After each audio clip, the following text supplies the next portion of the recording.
Winter and Marrow turn on Ironwood. Penny is free from the virus, and we learn that there's a certain someone in the staff. That and more on today's episode of BrobusCast RWBY Edition. When you don't know where to turn to, then you're sure all hope is gone. When the day you waited for won't come and dark won't yield to dawn. Just Lord, open up your eyes. Just Lord, the truth is there, but sometimes in disguise. The ways of sin, but we're together, moving toward the light. When we trust in love and open our eyes.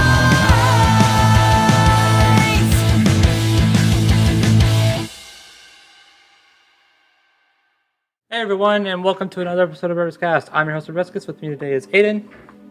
Hello, you ain't never had a friend like me. Sure. And Mate. Hello. I don't really have anything weird to say at the beginning.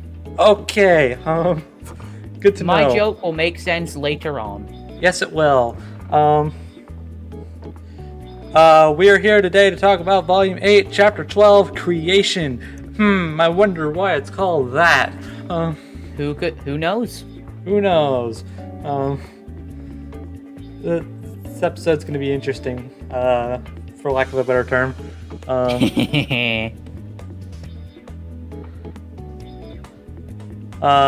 So I guess we'll just jump right into it then. Yeah. Cool. We start off and Atlas airships are just straight up ramming into Grim.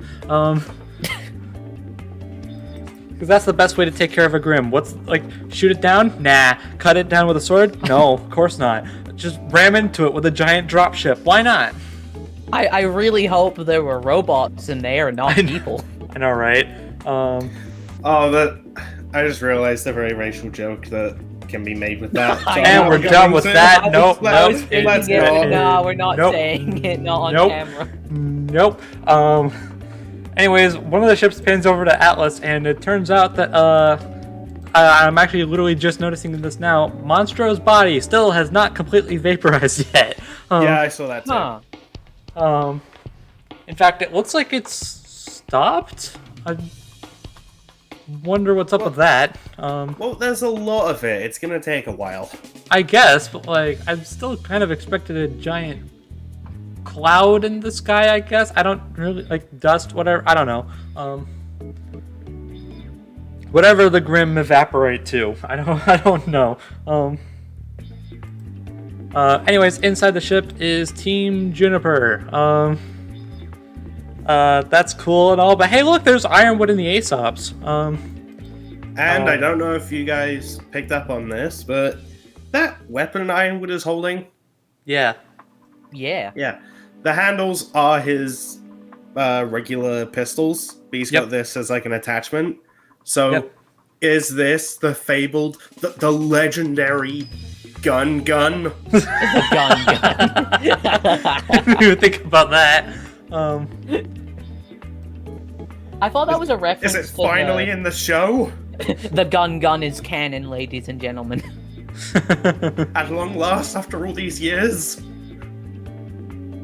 You know, if I ever thought Ironwood was going to combine his guns, I didn't think it would be this. Like, I Yeah. thought he would, like, combine them together and have, like, a machine gun, not just... I thought you were about to say, just like, do what Genos does with his hands, just put them together and then create a massive weapon. That would be awesome, too. Combine them with his robot arms. I just have to wonder, where was this against Watts? I feel like that would have helped out a little bit, but okay. Well, I mean, like, it's a massive gun. Like, it's not really good for mobility. Yeah, I guess not.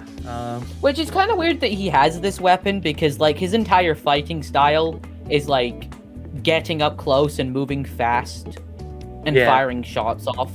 And now Yeah. he's just got this giant, large gun. It kind of goes against how he usually fights.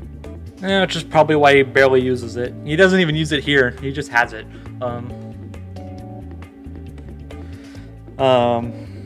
Anyways, it cuts to Atlas drones, and they're carrying the bomb to a dropship. That's just wonderful. Then we cut to the crater. There's Fiona and Joanna. I almost forgot her name. And then just as they're about to unload the bomb, one of the drones gets shot. By who? I wonder. We'll find out later. Yeah. And I was like, well, okay, so keep yourselves ready. We don't know what Penny's gonna do. And then Harriet's like, well, okay, so if her friends are with her, let's kill them. Yeah. I mean, don't you love how much of a good guy Harriet is? Child murder. I mean, I guess they're Yeah, not really he's- children He's anymore, totally but like, in the correct Harriet- mindset. Harriet is just committed to trying to be the biggest asshole of the series now, isn't she? I Like, guess. it doesn't even feel like genuine character growth. It just feels like she's being petty. Hmm. And then Vine's like, well, you remember what it took to get us here? So I guess it's not so much Vine having second thoughts. Of course he's not, but it's more like, wow, we really put let's put things into perspective real quick. Vine grows a conscience. Sure, why not? Character development. Yeah. Anyways, Ironwood gets an alert on his scroll, and it turns out Crow and Robin are in the Academy hangar. They're trying to stop the bomb from going off. Or just get an exit. Yeah. And then Harriet's like, finally, it's my time. I get to get payback on those two for being right. It's time to murder. I get to punch them in the face at long last. Let's go. But But then then Elm, Elm's like, oh, but someone has to stay here with the general. And who it be? I tell you, it be Winter Schnee. indeed. It's so convenient timing. Like, okay, so someone should stay here with the bomb. Winter immediately shows up. Like, hey, I'll do it. Most people would have to plan that sort of thing. You might be onto something. Yeah, it's probably just us overanalyzing. Yeah, probably. We do that often. Yeah. Especially me. It tends to be the norm. It actually just tends to be the norm for RWBY fans as a whole. But you know, the Kirby doesn't exactly help. But I mean, anyways, Winter's like, okay, so are you sure about that? And Ironwood's like, no, shut up. Well, he actually says, like, I assume you're not going to talk me out of it, right? And she's like, nah, I know it would be a waste of time. Yeah. Like, Winter's like, I'm not even sure that's possible. And it's true, it's not. Well, I don't know if that's like his own mental state or if it's his semblance or maybe it's a mix of both. I don't really know. Either way, it's bad. Yeah. Tunnel vision, isn't it great? Best semblance. Yeah. Anyways, Penny flies in, and she's like, "All right, I'm here." As Ironwood aims the gun at her. Yeah. I was tempted to call it ABFG. Yes, I was thinking the I- same thing. Nah, I like calling it the Too gun easy. there. Too easy. Anyways, he passes Winter a set of handcuffs, and she cuffs up Penny. As Penny's like, all right, I have to do this. I don't want anyone else to die, so I have to open the vault. And they're both like, all right, let's go. But Ironwood then stops himself and is like, all right, listen, you've done the right thing, all right? You're doing good. And Penny says, I have. And suddenly, changes to Emerald saying, feels weird. Yep, as Team Juniper are already battle ready. Love the look on Most- Ironwood's face when he realizes. Surprise, Yeah. bitch! Yeah, He's like, oh shit. yeah, And then Emerald does a sweet backflip kick in the face so and cool. catches the gun. And goes invisible. Yep, she's done her job. God, okay, this volume has made us all like Emerald more, but this scene in particular, Yeah, so Like- cool. dude. Um, Emerald, you've earned your cool points. Yep. Anyways, it cuts to the Aesops, and Crow and Robin are taking care of more robots. So it was them who shot the droids. Oh my gosh, who would have thought? What a surprise. And throughout, it's just a constant cut between that and Team Juniper versus Ironwood, and man, is it cool. Yeah. I mean, I'm impressed with how well Ironwood does here. Because, like, he's getting ganged up 5 versus 1, and he's actually kind of holding his own without his weapon. Yeah. Although you mentioned 5, I wonder why that's what. Oh yeah, that's right, because Winter is helping them out. Yep. Winter has At turned. long freaking last. I think they really use Winter great in this fight because one thing I've always thought is that White should be more of like a support fighter rather than like a massive DPS because of how good the glyphs are for support, and we see that here. Like Yeah. we have Winter using electricity to power up Nora for like a massive big hammer swing at Ironwood. In we the have her- face as well, by the way. Which Yeah. makes sense because that's the one fleshy part of Ironwood. Yeah. And like half of his torso. Yeah, and half of his torso. Um. And then you have Winter using gravity glyphs to like send Oscar flying at Ironwood and stuff like that. Yeah. Although, something worth noting, when we see Nora, I had to look, but it does not look like her scars light up when she's being electrocuted. Boom. Oh, that's such a missed opportunity. That would have been cool. Oh well. But it does make sense, honestly. So Yeah. I mean, there's scars. Scars don't work that way, right? Yeah. I assume. Also, add this to the count of all the times that Ren's grappling hook has never been effective. Well, I mean, it was effective when Penny was trying to fly away in the previous episode, although he was copying Blake. So Yeah. So It you still get two. counts. You get Uh, two give times him Ren that's something. been effective. Give him something. It still counts. but it's also a point for Blake.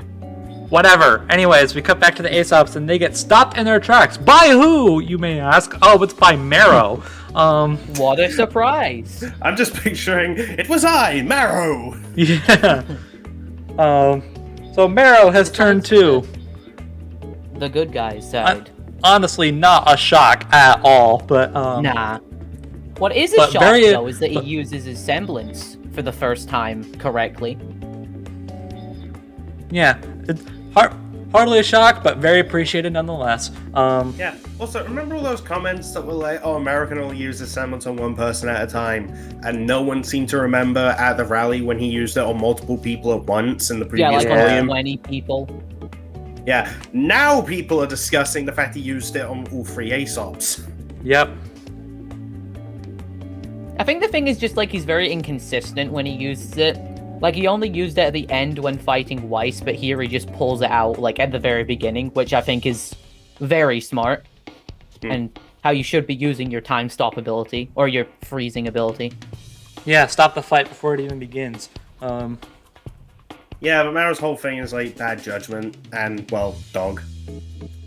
Although it raises an interesting question. Do you think Crow and Robin could have handled those 3 on their own?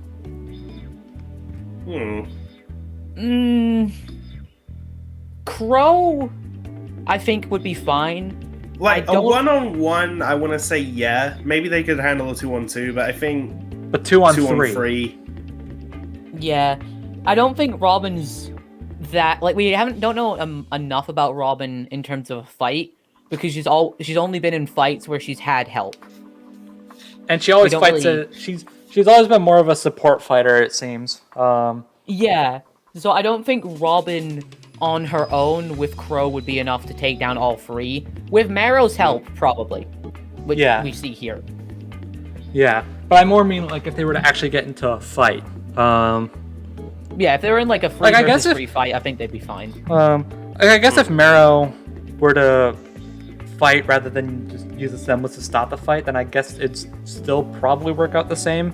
Yeah, probably. I do kind of wish we got to see a fight though, because like we were building up Yeah. for like most of the volume for like this encounter with Crow and Harriet, and then it's just stay fight over, which I'm a little bit disappointed by. Yeah, well. We got more pressing matters to worry about, like Ironwood just straight up catching a boar. Yeah, A manticore. Manticore Oh, it's a manticore. Okay, my bad. just picks it up and just yeets it to the side.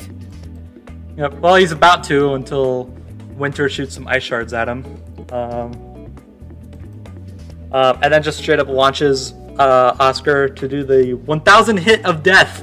I That's assume a cool that's move. Yeah, it's a cool move. By the way, we see the whole like green effect. Is he using magic for that attack?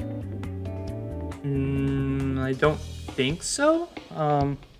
Because like you see like green after images when he does it, kind of like what happened in the Ozpin I mean, they versus could- Cinder fight. They could just be doing that because it looks cool. Yeah. Maybe Might just be a visual thing. Like it's the same color as his magic, so I just kind of get confused whether or not that's magic or if that's just like it's cool. Yeah, but it's also the same color as his aura.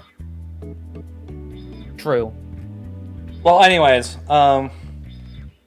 Oscar goes in for a swing. Ironwood catches it. And just as he's about to deck this 14-year-old kid in the face, I love this move. Winter comes in and just straight up Virgil's Ironwood. It's so good. And it breaks his aura and he passes out. Yeah. Surprisingly, Ironwood could not win the 1 versus 5 fight. Who would have thought? And I had this pointed out to me by Max, who is the authority on all things Schnee. Yeah. That move the Winter does to Ironwood. You remember when her and Crow were fighting in Volume 3? But then the fight is got this called what off? Winter was That's going to do what to she was Crow? about to do. Oh, it's awesome.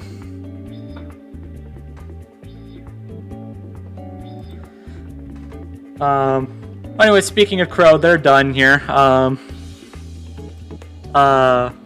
They finished off all the drones and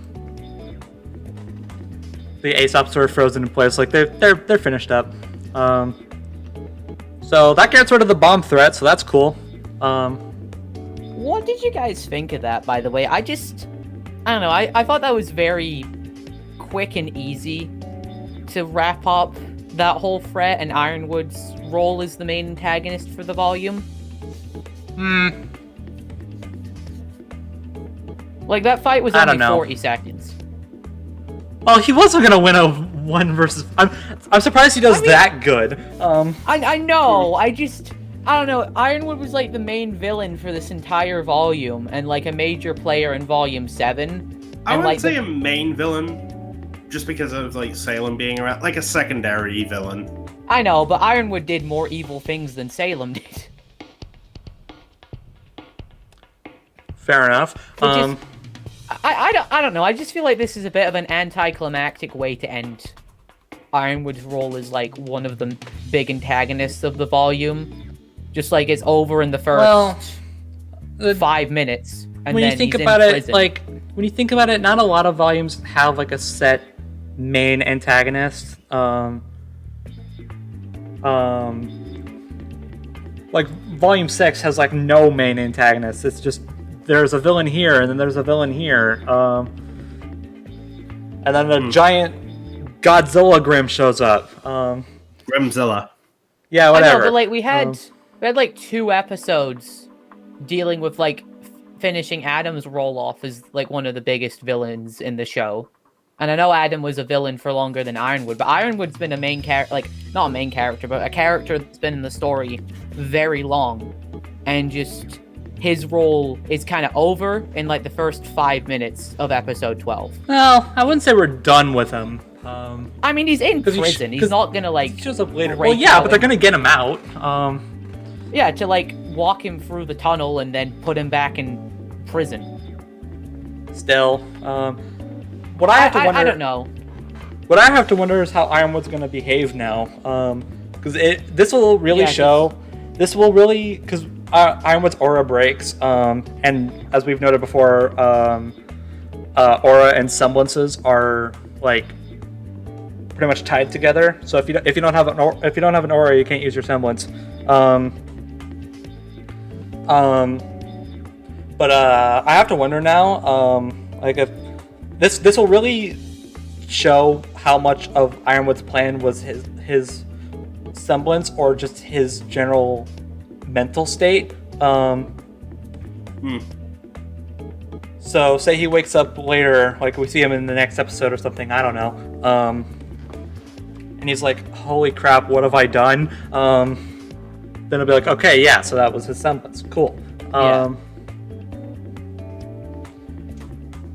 Yeah, for now it's just thinking. Yeah, I mean, maybe I'm judging this a bit too soon. Like, there's still 2 more episodes left. Yeah. I don't know. I just thought the whole thing with Aesop's and Ironwood would have more of a climactic feel to it, instead of just like being rushed through in the first 5 minutes of the episode. It was still really good though. Like, I'm not trying to be like one of those people that's just hating on it for the sake of hating on it. I still think it was a really good fight scene, really good animation, very good voice acting. I just kind of wish it felt a bit more climactic. Is all I'm saying. Yeah. I get it. Still. Anyways, after this we learn in full detail what RWBY's plan was. After it got cut off from the last episode. Basically, their whole plan is to, instead of just keeping the vault locked up, why not just go inside and use it? And use it ourselves. We can save Penny, and get everyone in Atlas and Mantle to safety. Cool stuff, right? Yeah, and then as they're about to discuss it, Weiss gets a little ping on her scroll. From who, you may wonder. Also, I like the little detail on Blake's ear twitching. Yep. I find it funny that while this conversation's happening, you just have a still image of Klein, Willow, and Whitley in the exact same pose from last episode. Like, they're not moving at all. That's funny. I didn't notice that, but yeah, now that you mentioned that. Background noise, background details, whatever. Oh, no, I'm not complaining. I'm just saying it's a fun detail. Yeah. Anyways, next scene is Winter shoving Marrow into an elevator. Not cuff. Also, I like these shots where Winter just looks really grumpy. I know, right?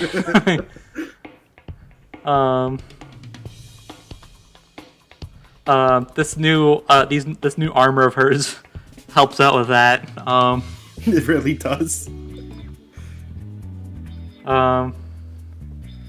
So yeah, as it turns out, Winter was not arresting Marrow. Big shock. I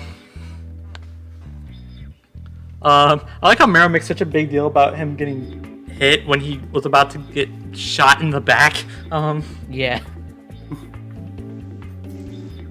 That's cool. He would have pulled a Hayachi and turned around, catch the bullet in his teeth. Yeah. And as it turns out, oh my gosh, what a surprise! It was Winter who contacted Weiss just a few seconds earlier. Who would have guessed? Who would have guessed? And oh my gosh, it doesn't stop there. Oh man. As it turns out, it was these two who Crow and Robin were preparing to fight, and then we're just like, wait, what? From last episode. Oh my gosh. Oh my the God. surprises Golly don't gee, stop. what a surprise.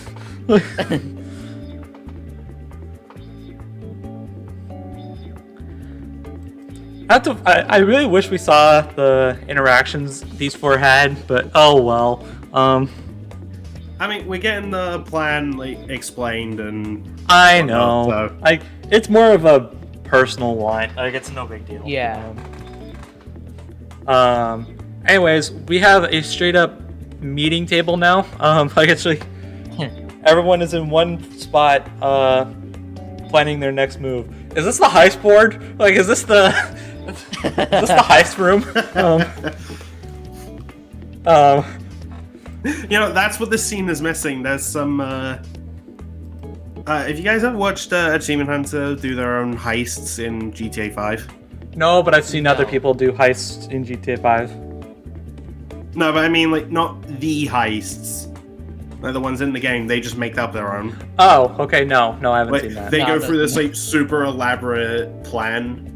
On okay, we're gonna rob this convenience store. We're gonna hit this. We're gonna hit that. Like that sort of thing. Mm-hmm. And I've got this music just playing in the background, just going over the stupid plan. That's what's missing from this scene. Oh well. Giant whiteboard with like cartoon. Yeah, they're missing the whiteboard. And then they're giving each other code names. Although it's Atlas, so they'd probably have like a touch screen or something on this table. Probably. Actually, what would their code names be? I don't know.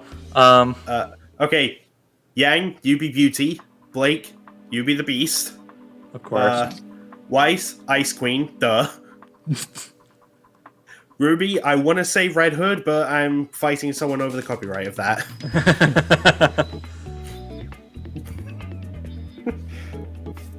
Would be funny if it was all like their fairy tale. I know. allusions. Oh wait, no, shoot. Ruby's would be Little Red. Oh. That's also what I was going with for Blake and Yang. And also referencing Red Light Roses. Be a bit weird because like Ren would be called Mulan. Oscar would be called Dorothy is his code name. And then Joan Emerald would be called Aladdin. Joan. And Nora would be 4. Yeah. Anyway, so all seriousness for a minute. Basically they go over like what can we not do? Okay, so we have all these people in these two cities, right? We can't get them anywhere without the staff, and if we use the staff, Atlas falls. Atlas falls and Penny dies. But the city does have enough gravity dust to just keep it floating for a while. Yeah. But even still, like once that thing touches ground, it'll be Kaboom. yeah. So still not a place you'd want to be at. Another thing is if Ironwood catches wind of any of this, Mantle goes explodey, and that's no good.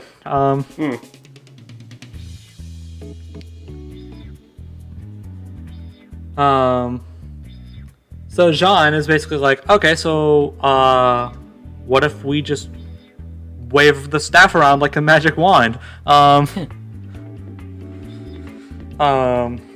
Just get everyone to another kingdom. And Oscar's like, have you gone mental? That's not how the Force works. That's not how the Force works. Oh,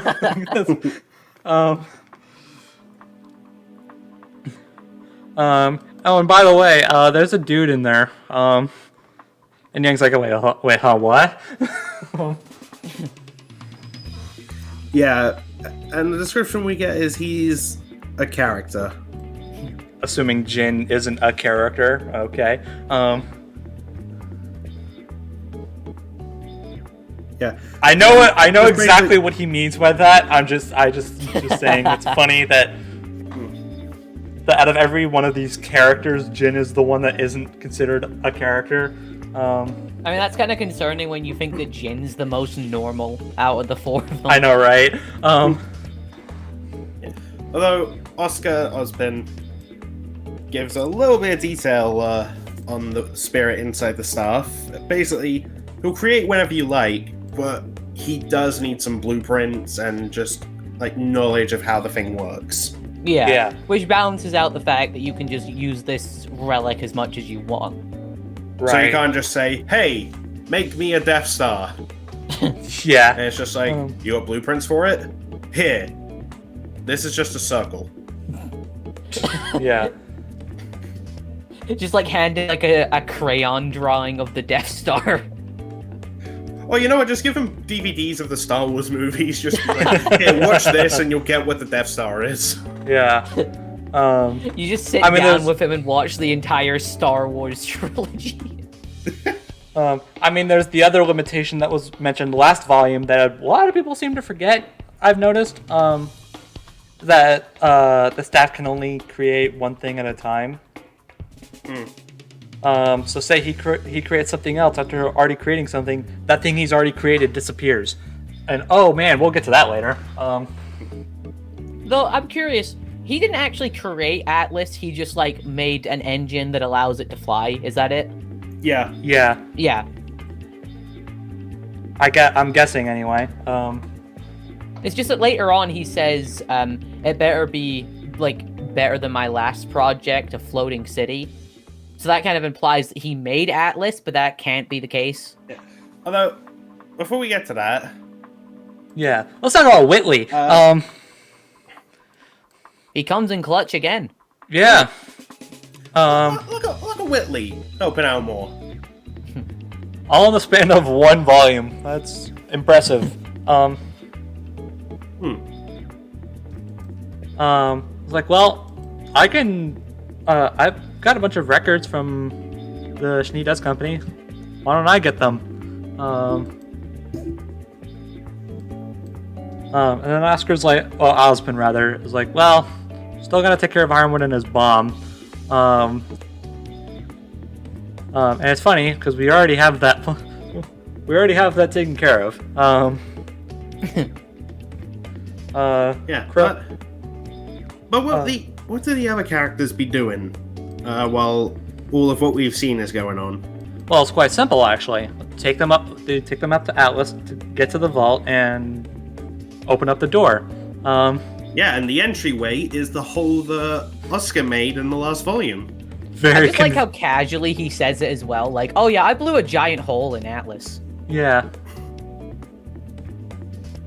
Yeah, I did that. Yeah, no problem. People that do calcs get on it. I know, right? Like we now have we need a size on that dropship. Oh wait, Dude, I'm still waiting.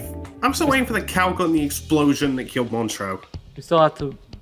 Yeah, I'm waiting on it too. We still have to worry about how deep that hole is. We don't know that part. We still don't know. Yeah, true. I mean, maybe you could like time the amount of time, like how long it took for Ruby to get up to the vault. Well, it looked almost Maybe. instant. Like, Yeah, I but, don't- but then we also have to count for like what's cinematic time and what isn't. Yeah, Yeah. that's true. yeah, because like the episode makes it look like Ruby just zooms them up there like almost instantly. And I'd And actually I have to point out- I refuse to believe that's true. Yeah. yeah, remember earlier in this volume when Blake said she never wants to do that again? Yeah, Seems fine now. Yeah. Go over that quick. she was wrong. But you know what? You know what? It's because she has her emotional support Yang back. Yeah. Still didn't want to do it again, but okay, whatever. Anyways, they get up to the. Now I'm just picturing like Yang just has like a red vest on or something. Like, when did this get on me? Hold on a second. Blake just like books a flight and the person around the gate has to let her emotional support Yang on with her. Anyways, they get up to the vault, and Penny opens the door, as much as she really doesn't look like she should. Because as we've noted already, once that door opens, she dead. I really like how this door Oh, sorry, I'll let you finish first. No, go ahead and on the door. I just think it's a really cool way how they open it. Because, like, last time they didn't really...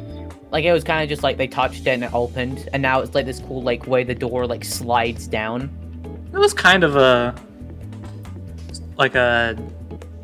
unique opening. Yeah, that was a whole like pattern to that door opening as well. Oh, sorry, I just couldn't remember. I've not seen Volume 5 in ages. See, this is why on occasion you re-marathon the whole series. Yes.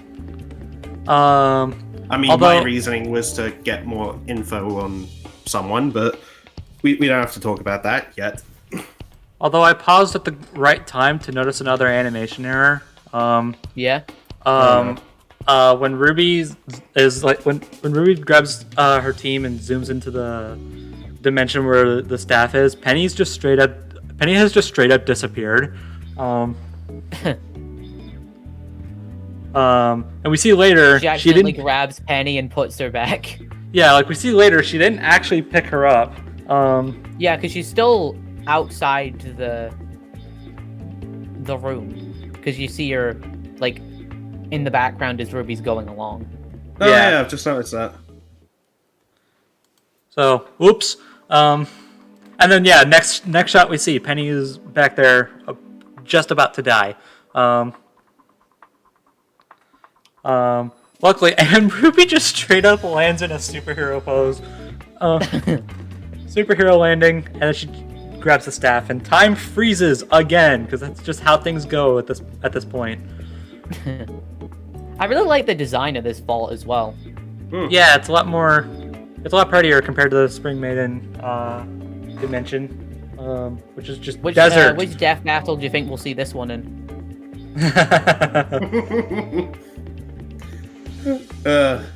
Well, I mean, I'm trying to think of what matchup they could just throw into this like vault. I mean, to be fair, there wasn't really any reason to put the previous one in Ryu versus Jin. Not really. Yeah, true. Also, I kind of like how they show us time freezing, and then we just cut to the Aesops who are already technically frozen. I know, right? Talking about Ryu versus Jin quick, when I first saw that, I thought, is that teasing a RWBY character coming up, maybe? Fast forward a year later, and there you go. We don't have to talk about that one. Yeah, it was just a long tease. It was a very, very long tease that they probably totally meant to have happened, but okay. Anyways, hey, as it turns out, there is indeed a spirit in the staff, as was mentioned earlier. But the long-running theory about that has finally come to fruition, and it's of course a giant naked blue man. See, we have gender diversity in the genies. Dude, that's not how you say it. You say it like giant naked blue man. Okay. Also, I've got to say, I like this guy so much more than Jin. Honestly, yeah. We get to see more of him. I mean, I like Jin, He's but got such a fun personality. And okay, I'm not gonna lie, and I have to make an apology again about this. Oh boy. So we find out, like, in the credits, he's voiced by Valentine Stokes, who you might remember as the voice of Ace on Death Battle. Yep. Oh. I believe he also played Sanji in that 1 Minute Melee. I could be wrong on that. I think I heard that. But anyways, continue. I'm not gonna lie, when I heard the voice, I thought it was Markiplier. No, the only reason his voice was in my head was because before I went to work that day, I just came across a VidCon panel where it was like Gavin, Mark, like Freddie Wong, I believe, and Phil DeFranco playing $1 Million Butt.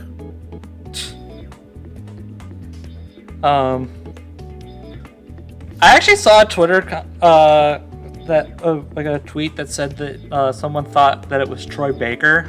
Oh yeah, I saw that. And I was replied to it as well. And in a Discord server I'm in, someone thought it was Matthew Mercer.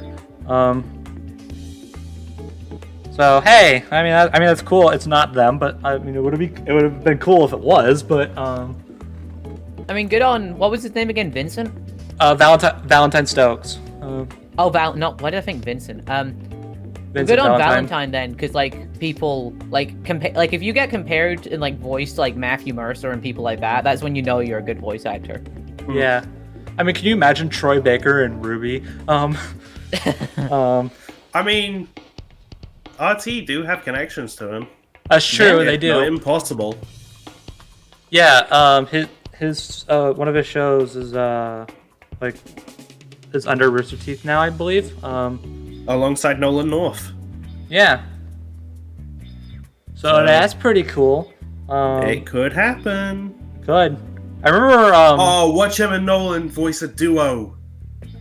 Oh, that's happening. That'd be You cool. can't, at this point, you can't have one without the other. At this point, it feels like every time, like there's a game or a animation or whatever that either one is in, the other is in somewhere as well.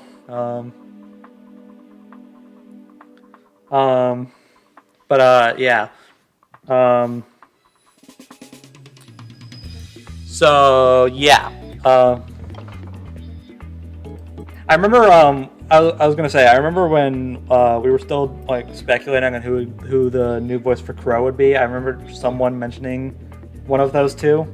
I was like, I mean, maybe. Matthew Mercer as Crow could have been cool. Well, I mean Troy Baker or Nolan North. Oh, sorry. No, I'm fine with what we have. Yeah, I think Jason does a really good job. Yeah. Anyways, Also, yeah. Let me get back to the episode. Yeah. Sorry. So, anyways, also we learned this guy's name is Ambrosius. All right. It's kind Sure, of weird we why didn't not? get like a name drop with him. Like they say it very casually. I mean, I imagine Oz probably told them about him, but Yeah. like what his name Yeah. is. Anyway, so Ruby walks up to him and was like, "Okay, so we have a dying friend over there. And he's all, okay, I'm gonna go ahead and assume you know it's against the rules for me to bring people back from the dead, so... Okay, huge props for that. Yeah, So many speculations on the stuff just creation gone. was Like, that they were gonna use it to bring someone back to life. Yeah, like so many people were like, "Oh, they're gonna use it to bring back Pyrrha. They're gonna use it to bring back Roman." yeah, I'm really glad that that's not the case. Yeah, we've we've deconfirmed that. Yeah, Yeah, I'm really right out the happy gate. for that. Look, I like Pyrrha and Roman, but I'm like, I wouldn't bring them back. Yeah. Also, I kind of just don't want Ruby to introduce a way to bring someone back to life. Yeah, Yeah, because like we've already kind of done that with Penny, and that was already a bit But well, I mean, she's a robot. I mean, I know, but still, Also, technically, we're about to do it again. yeah, but like. The first time we In a did sense. it was like Penny's death was like one of the biggest parts of Volume 3, and a lot of people were kind of like iffy with her getting brought back. So it would be a lot worse if it's like. Yeah, but at the same human. time, she's a freaking robot. I know she's a robot, Yeah. but like even Plus, like still, at that imagine how point, badly people would have reacted if it was like human characters getting brought back. yeah, because like with Pyrrha especially, because like she's like, not to say that it would have like if they were to bring Pyrrha back, it wouldn't like take away from the character development that everyone went through because of her death, but also like her death meant so much that just to like bring her back would have been like, okay, so what was the point? Yeah, Like- why should we care about death now? If Yeah, people can just get brought back. It's like the same issue that shows like Dragon Ball have. yeah, and then for Roman, it's like, well, not only all that, but also look, as much as I like Roman, he was a villain on borrowed time. Yeah. Like, he was just meant to be an episode 1 villain and nothing more. Yeah. It's just people liked him way too much, so they were like, alright, well, keep him around a little longer. Because, like, realistically, he I wouldn't mean, have been able that to would- fit into the whole Salem subplot, I don't No, not really. Also, we joke about it. That's the whole reason Team Coffee exists. Yeah, really. think. True. Because everyone loved Velvet, so they were just like, alright, let's keep her in the show and give her a team. Yeah, and Yeah. then she got a book. 2 books, actually. Yeah, 2 books. Yep. Anyways, so after Ambrosius makes that comment, it's gonna be so weird to have such a name like that and just call him that casually. But anyways, after that comment, Ruby's like, well, actually, hold on, pause for a second. That's not what we want. For you see, she's a robot. And he's like, wait, I love what? his reaction to it as well. Like, he gets super excited. Yeah. He's like, oh, I didn't even think this was possible. I'd love to meet the person that did this. Funny you say that. No one knows where he is right now. Yeah. Yeah, he might be No, I dead. kind of We want don't to know. see a conversation between Pietro and Ambrosius. Yeah. I mean, that'd be cool, but whatever. So he makes the comment like there's something eating away at her, like, oh no, really? Like, it's like, thank you for pointing out the thing that we've awakened you for. I guess you have some clever plan to save her. Just so I'll give you exactly what you asked for and don't complain. Yeah, it's like the whole monkey's paw thing. You need to be very careful. Yeah. So they were like, all right, well, we straight up have her schematics. It's like, oh, all right. So we want you to make a new version of her using her exact same robot parts.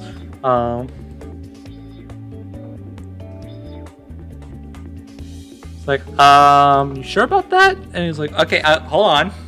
Yeah, that copy would include the virus. But what about without it? Well, you know, if they make a new body for Penny, the second they use the staff again, she's gonna get Thanos snapped. So Yeah. they find a loophole. Just make her into a person, I guess. Well, no, basically the plan is to take all the mechanical parts from Penny and use that to make the second one.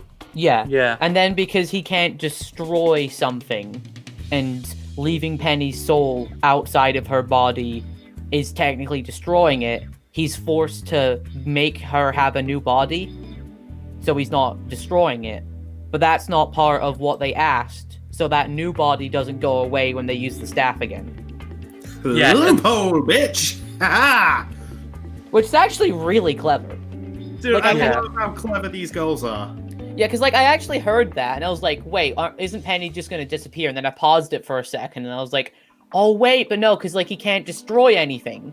And if he makes a new Penny, then he's technically destroying her soul, because her soul wouldn't have a body. So he has to give her a body. And then, because that's not what they asked him to do, technically the staff won't destroy the new Penny body. Mm-hmm. Yep. Which I understand is a bit confusing to understand, but, like, Yeah. it is Part of really me- clever. Like, a part of me still trying to wrap my head around it, but like I mostly get it. But basically the idea Yeah, is like, just we get it. yeah. Yeah. Basically the idea is like find a way to get rid of this virus. We're gonna make you a real girl. Yeah. Literally. Literally, yeah. I would like to say I did call this. Did you know? I remember I mentioned it. I believe it was our end of Volume 7 podcast. I like brought up the theory that like they use the staff to make Penny a real girl.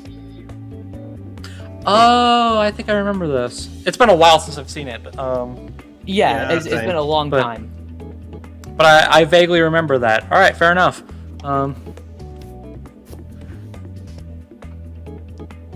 I just like how excited he gets at Yeah. this concept.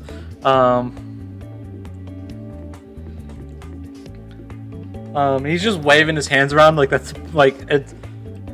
He gets to make things. He's happy. Yeah. He's like, well, okay, fair warning. I don't know what's gonna happen afterwards. And Weiss is like, well, okay, see, just do whatever. like we don't really have a choice. Like, stop stalling, just do it. Essentially. Yeah. And then snap the fingers. It's done. Yep. There are 2 pennies now. So that's interesting. And now that there's 2 pennies, the city starts shaking. Yep, because the thing that And was we holding got- up Atlas has disappeared. And we cut to Juniper and Emerald. John's trying to do something. He hits a button and is like, that did something. Doesn't notice that he's currently live.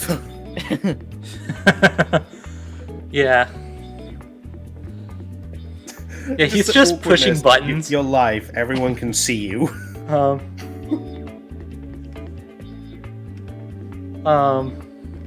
Yeah, I don't know how he didn't notice the giant live in the corner, but Yeah, like how he didn't see that, like the giant red dot saying that he was live. yeah. But as soon as he realizes, he's like, oh. Okay, so hey, people, I know you're watching this, your city is falling, The sky is falling. But cuts off. yeah. We don't see why, but, We can assume. we can assume. What's Yeah, probably. the cause of it? It was the evil. What's it gonna was be the the evil reason mon- that was the case? I don't know. It was the evil mustache man. Yeah. And we cut to the prison. Ironwood's still unconscious. And then we see Jacques. Been a while since he's been more than just a thing in the background. It's like, wait a second. Atlas is falling? Hello? I noticed. Isn't this the first time Winter and Jacques have interacted? Yes, No. it is. No. Oh Volume no, 7. it has no. In Volume 7, they had the thing in the dinner. Oh no, I mean just like 1-to-1. Like Oh, then one yes. around. Yeah, then yes. Winter's like, okay, so basically we're gonna use the staff to get everyone to safety, and Salem can have the rest. Yeah, she can have the destroyed rubble of Atlas. Yeah. Find it funny if Salem just like finally regenerates as Atlas is just about to collide with the ground. Oh, you've got to be kidding me! Boom! Boom, destroyed I just again. imagine Salem I just imagine like it's already destroyed and Salem's regenerates like, all right, I'm back. Let's wreak Oh, no, more no. havoc. Wait, No. where is everybody? No, even better, just for the reference. Pulls herself back together. Well, buenos dias, cockbites. Guess who's back? Oh, for God's sake.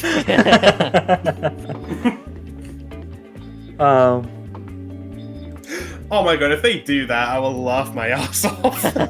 Yeah. Well, I mean, so it's interesting here. Like when you think about it, like the hero is still kind of sort of lost, but they found a loophole around it. Like Atlas is still freaking doomed, of course, but I mean, not really, because like no one ends up dying because of this. no, Everyone's but gonna like you be- still lose all of the Pretty technology sure a that's shit ton of soldiers and like some civilians probably are dead. Well, yeah, but and you still lose a lot of Atlas. Like it's still gonna ruin the world.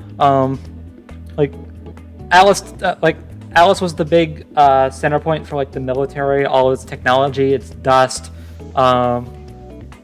You destroy that, and yeah, you're pretty much like left to fend for yourself. With Beacon still down, Well, I mean, all those same minds are now gonna, like, all those scientists and people are now gonna, like, go to new kingdoms and make new stuff. I mean, it is still a loss, but, like, they can bounce back from this. Well, they can, but I'm just saying, like, it's kind of a bittersweet victory in a way. Yeah.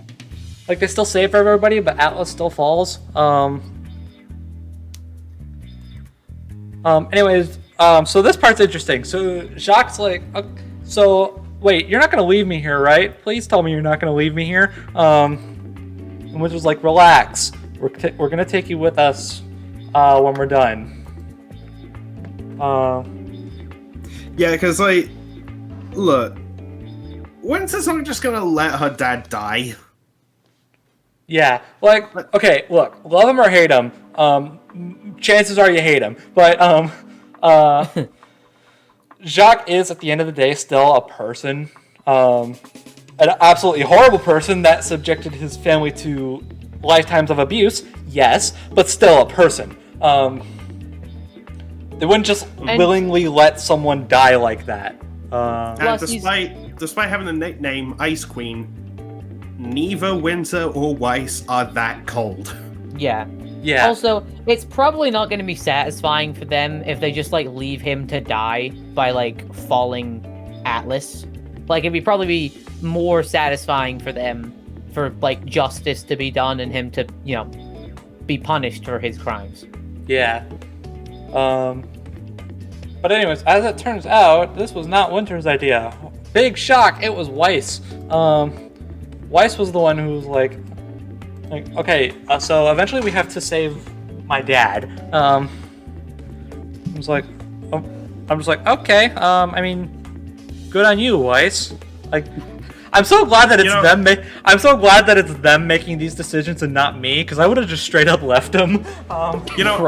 Me too, to be honest. Have you guys seen SAO Abridged? Yes. No. Okay, watch it. It's fucking amazing. Oh, it is. It's so good. Yeah, there's that scene with Tiffany when Kirito mentions saving Asuna. I'm just thinking, like, when we talk about saving Jacques, just add in Tiffany's line. I mean, sure, if there's time. You know, we would save Jock, but just, we're in such a hush. Not a hush, a rush. Yeah. You know, there's just not enough time. I'm sorry. Yeah. Anyway, we cut back to the two pennies. Yeah. We notice that one does not have the gloves on her hands, and the other does. Or the sleeves on her legs. Yeah. Have to wonder what that's gonna lead to in the future. She has toes. And then we get the horrifying Terminator death. Yeah, really.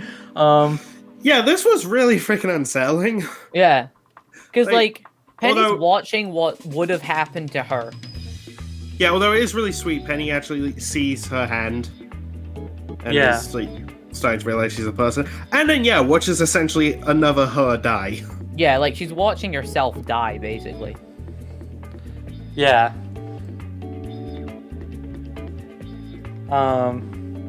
It's really freaky. Yeah. But then it's finally over. Yep.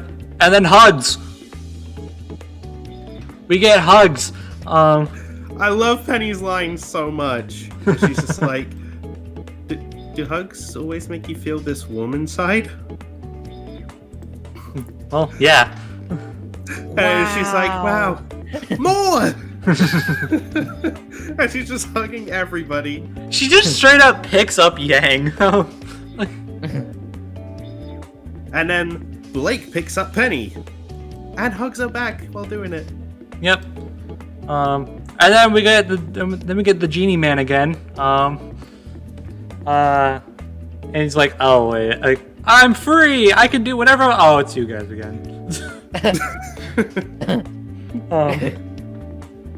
I really want Jin to have a reaction like that at some point. Yeah. I mean, with how many times she's been called upon without a question, then yeah, I would expect she's probably a little annoyed. Yeah, I imagine the next time she's summoned, it's just like, all right, this time you guys gotta have a question for me, or I'm just going back in. Yeah. Oh no, someone else. Oh, wait, watch. Cinder summons her. She just comes out. Alright, what do you assholes want this time? Oh. Okay, alright. So, what would you like So to what do know? you I know want? what you're referencing. I know what you're referencing. It's like, oh, well, what do you want to know, huh? Anyway, so, after he gets summoned again, they mention the idea of, okay, so can you create portals to, get everybody to Vacuo? I was like, alright, sure, I just need this, I need that, I need this, I need that, and I need a An explanation why. of how to bend space and time. Yeah. Would it be funny if they just pulled out like a whiteboard and was just like, okay, so here's all the math. Yeah. I mean, they've got time frozen, so they True. could do it. True. And Weiss is like, all right, so here's the idea. So we need to get everybody to a central location, sort of like a in between between Atlas and Vacuo. He's like, all right, well, you're gonna have to tell me more about that. Where is it? And Yang brings up, well, why don't how about a place like the vaults? Because they seem to be alternate dimensions at this point. I do like his reaction to that idea, just like, you kids are either really smart or much more foolish than you realize. Yeah, I mean, yeah. So basically an anime protagonist. I mean, yeah. Like, all right, so I need a reference, and it's like, okay, so here you go. He's like, all right, got it. Wait, hold on. I think I just noticed another error. Wait, so I was a bit confused by this. So they're basically like making a vault that they can travel everyone through to Vacuo. Yes. Is that it? Yes. Okay, yeah, I just wanted to get that. Also, I heard someone bring this up in a comment section. It was of Eruption Fang's review of this episode. No comment. Yeah, and not Me about neither. you can have your opinions on him as a content creator. This is just what someone mentioned. So Okay. you know how the exact wording of Salem's immortality curse is, you know, as long as you walk this earth, you will be immortal. Does that Okay. mean, since this like gateway thing isn't part of the world? I think the exact wording that- was as long as this world turns, you'll be forced to walk its face. Yeah, Something so- like that.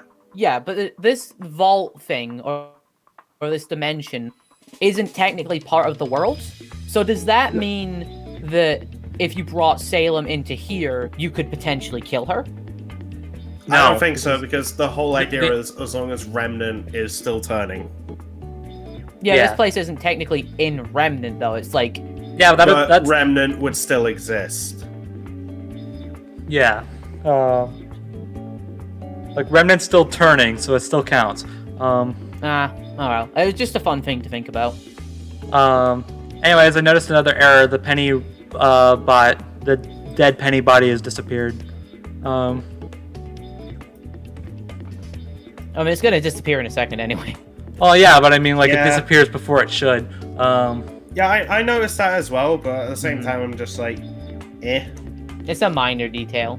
Yeah, I mean, again, it's whatever. I'm just noticing these because I'm stopping at the right moments. Yeah. Anyway, This so alternate dimension, Jesus. yeah. Honestly, the first thing that comes to my mind, like at this moment, as I'm seeing this, is that one area from I haven't even played the game. I don't know why this reminds me of it, but it's from Ratchet and Clank. Now that's thinking with A Crack in Time. Oh yeah, I know what you mean. Yeah. It's like the why am I blanking what it's called? Oh, was it called Junkyard? Oh, I can't remember the name of it either. Whatever. Anyways, I haven't even played the game. I don't know why I'm reminded of it, but yeah.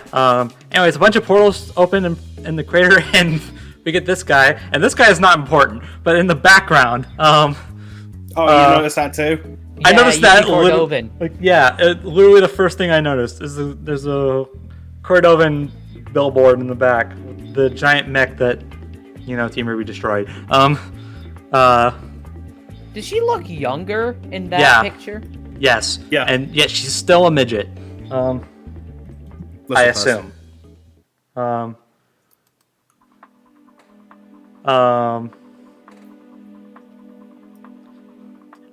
Anyway, so I like how everyone just like assumes that these are like gateways or something. Like Joanna just straight up walks in.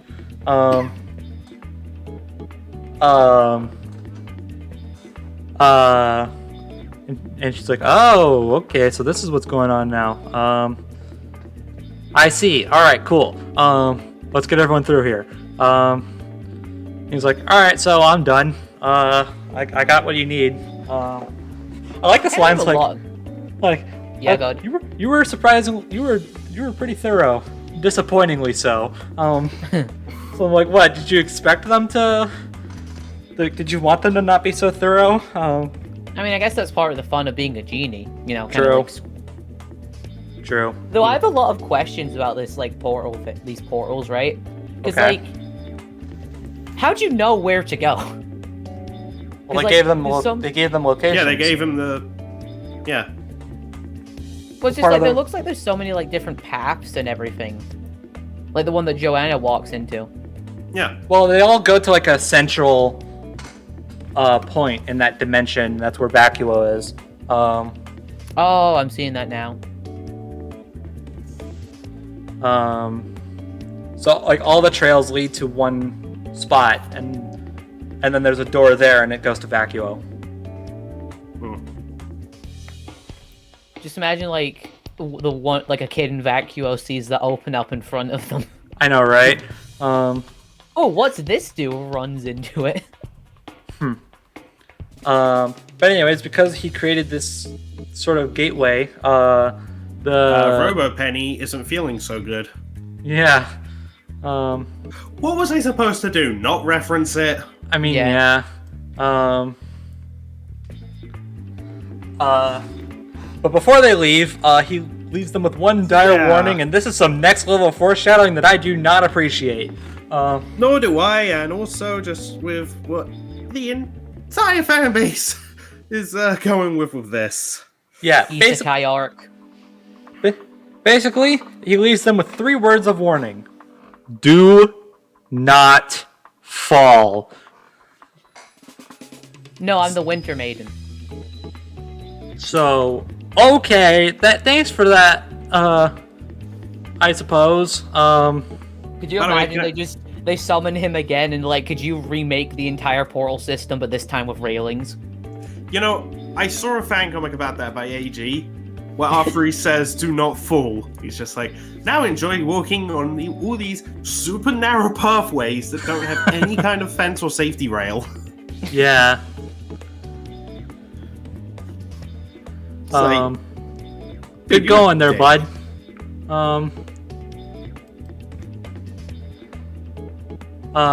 So off they go to Vacuo, and there's definitely not someone in the giant crowd of people that's going with them. Definitely not. Nope. And then the episode ends. Yep. We end with Cinder once again ominously looking at the camera. Yeah, because that doesn't spell bad news for anybody. No. Okay, I love this. I love ending the episodes with a threat upon someone's life. Yeah.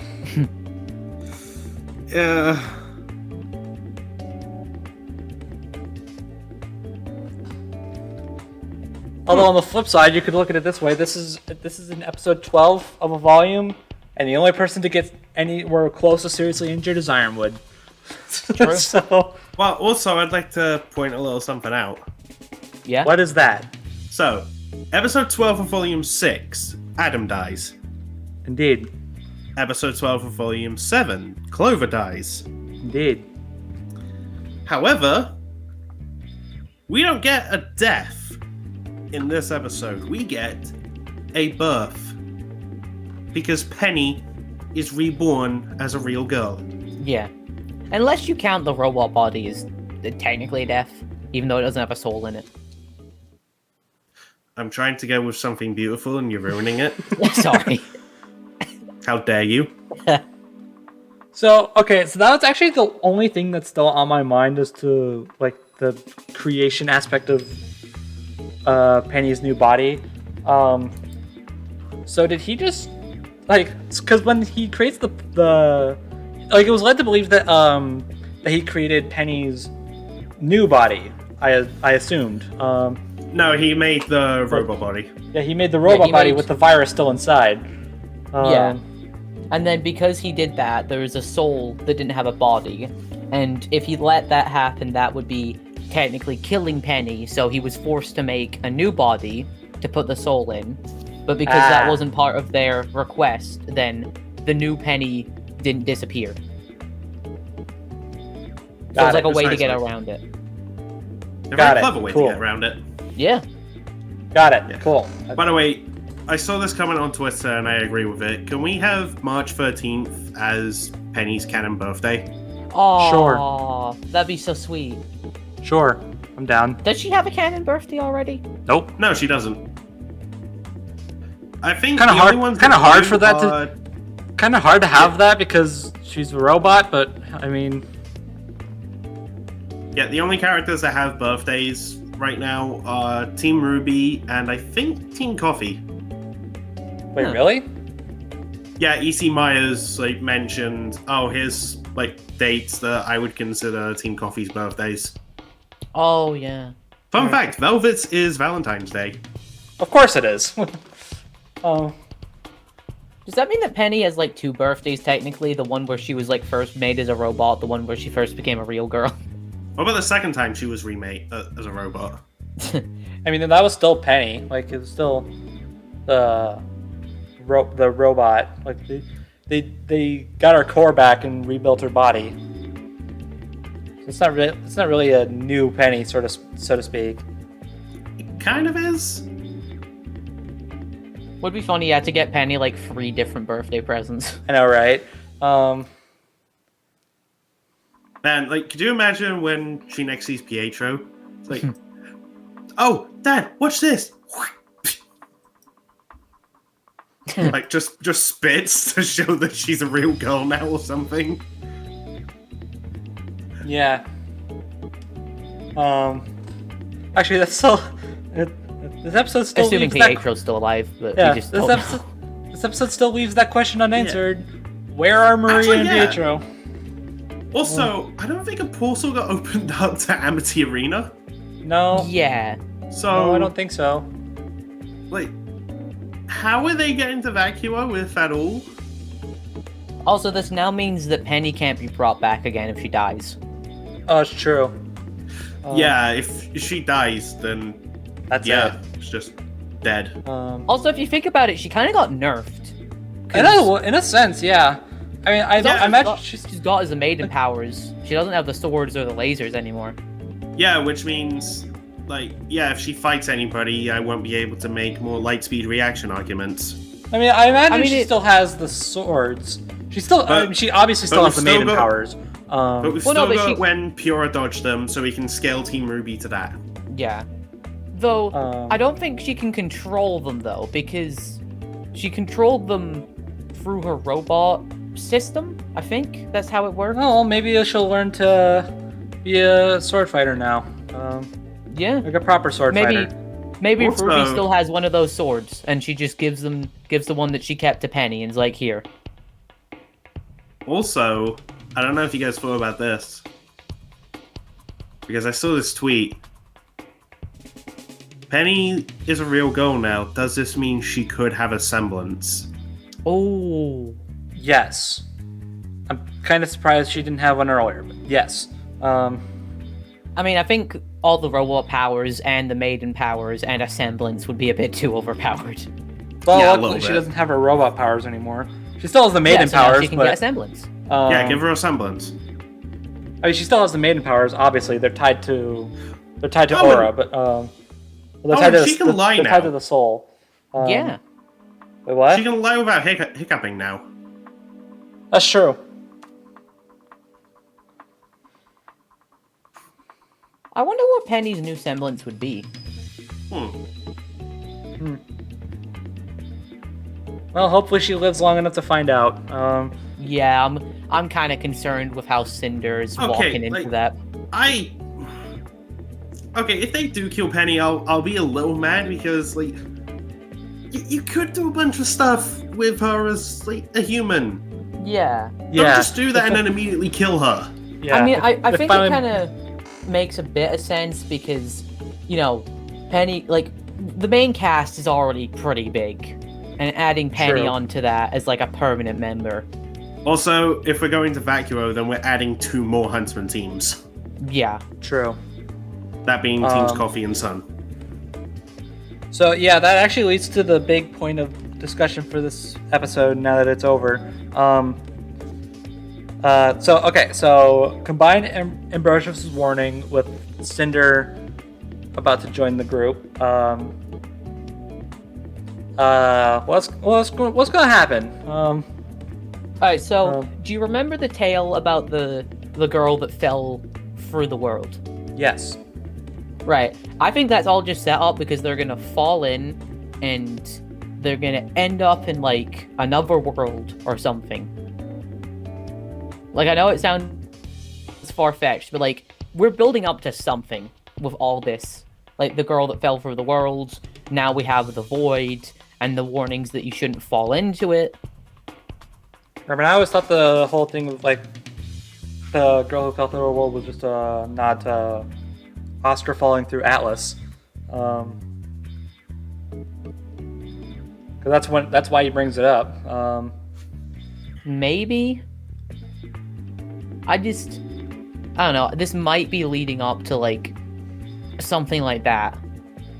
Which, I See, don't my know how thought was- I'd feel about it if that happened.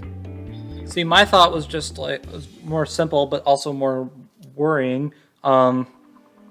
Is it's either a bottomless pit or some form of like existence erasure. Oh. I don't like the thought of either of those. No, I don't neither either. do I. But I imagine Oh, then that's just what. chuck the staff down there then. Problem solved. Now Salem can't get it. Yeah, but then that kind of means that Ozpin is doomed for an eternity of reincarnating. I mean, yeah, but, like, then the world doesn't get destroyed, so... Yeah, but then Salem could just be like, alright, I'm gonna just kill everybody. I mean, true, but at least that means no end of world. Like, that's one problem solved. Plus, like, come on, they're not gonna get the entire world to unite. Like, that's just straight up impossible. No. There's always gonna be that one person who will stray away. You know, I've said this before with Max, and I'll say it here again. I kind of want Ruby to end the same way Persona 4 does. Oh, like- yeah, you mentioned this last week, where it's like... Oh, did I? Shit. Yeah, like, screw you, God, we have friendship. Oh, you've got friendship? Well, I can't be that. No, it's like, dang, that's a lot of friendship. I'm out.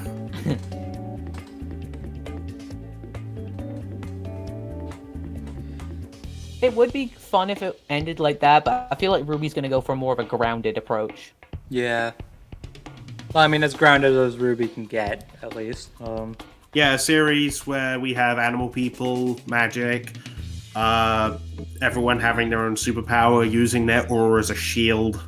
Oh yeah, but we also have death, slavery, and reincarnation. And racism. Yeah, so totally grounded in reality.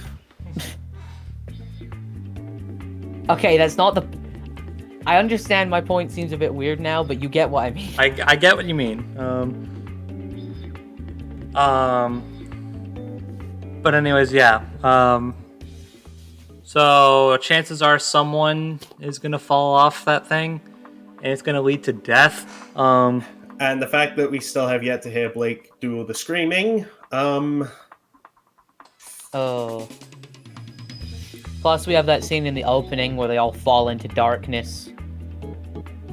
Yeah, but we've got scenes in the openings that don't end up happening. Like in Volume 4's opening, there was a Blake Adam fight, which never happened. Adam True. never appeared. Yeah, Yeah. Also, all the times that Weiss fought Emerald in the openings.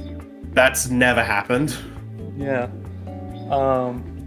Volume 6, Crow falls into darkness as well. He never even, like, actually encountered the apathy until they were on fire. I mean, Yeah. I think that was more like, I can't think of the word. Symbolism. Yeah, more symbolism for like falling. I mean, into it probably was, depression. but it still counts. Point is, he didn't fall into a black void because of the apathy. True. Hmm. Also, something else I'm wondering is what's Cinder's plan here? Probably either kill Penny or Ruby. I know, but like, no way she could have predicted this.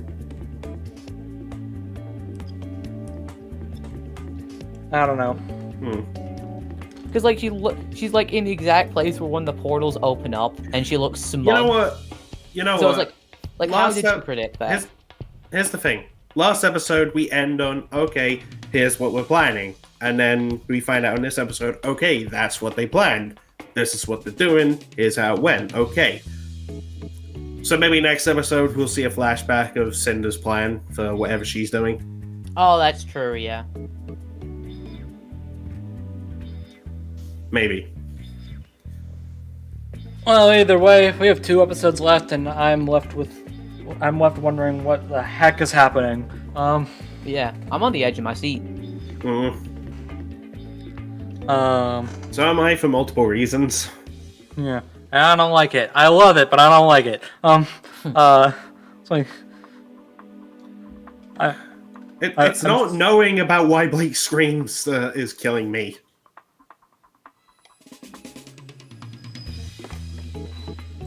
Yeah, just the not knowing in general. yeah. Although I also remember Erin already said she's recording for Volume 9, so...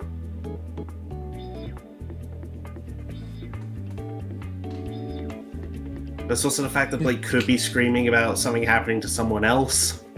Yeah. Or it was a cutscene. That's still possible. Yeah. So we just don't know. True.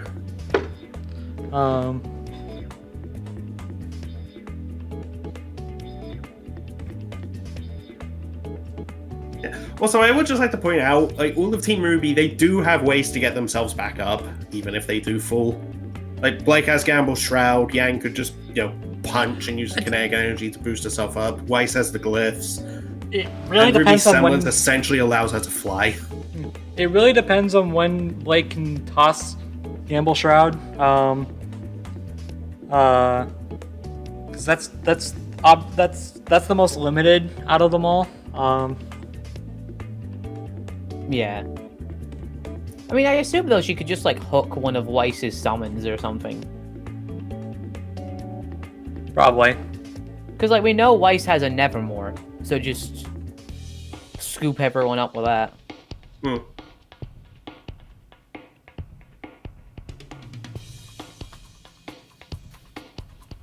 But anyways, yeah, that's the episode. Good stuff. Good stuff.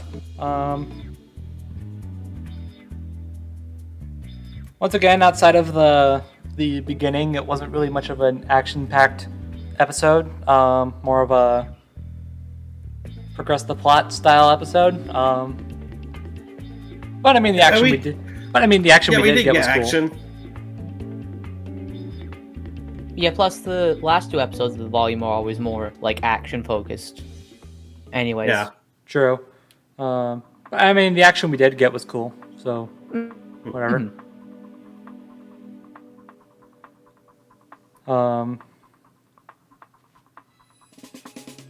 Extremely one-sided, yes, but still cool. Still good animation. Yeah. Plus, it's like it's finally putting Ironwood in his place. Like, At long last.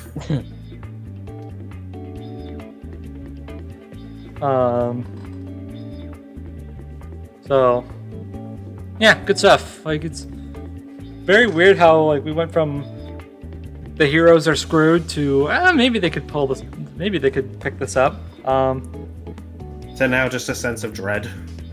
Yeah. Yeah, well, that happens every episode, so it's whatever.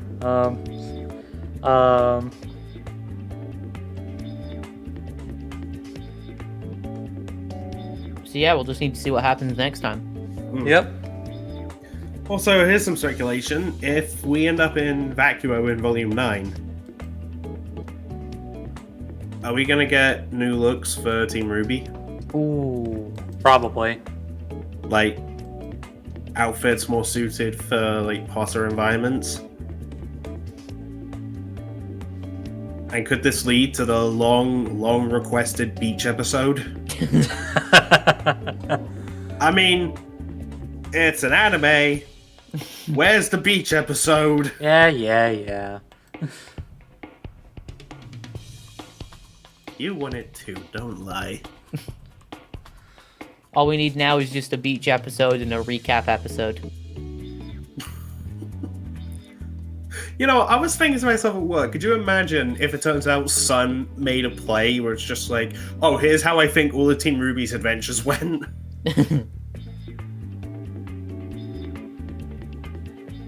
So I'm just like talking to some kids in Vacuo, telling them about what Team RWBY's been doing. Yeah, and then they put a play on, and it just ends with, I don't know, Sun being like the main hero or something.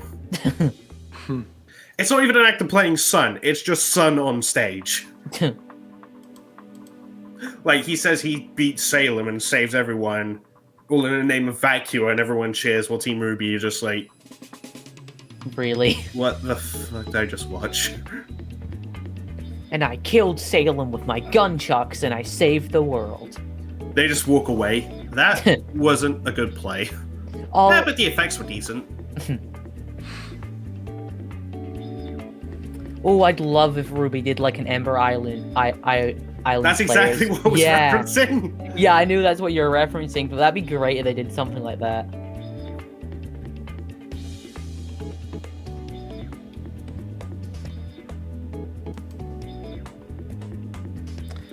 But anyways, They yeah. get like a really buff guy to play Yang or something like that. Oh god.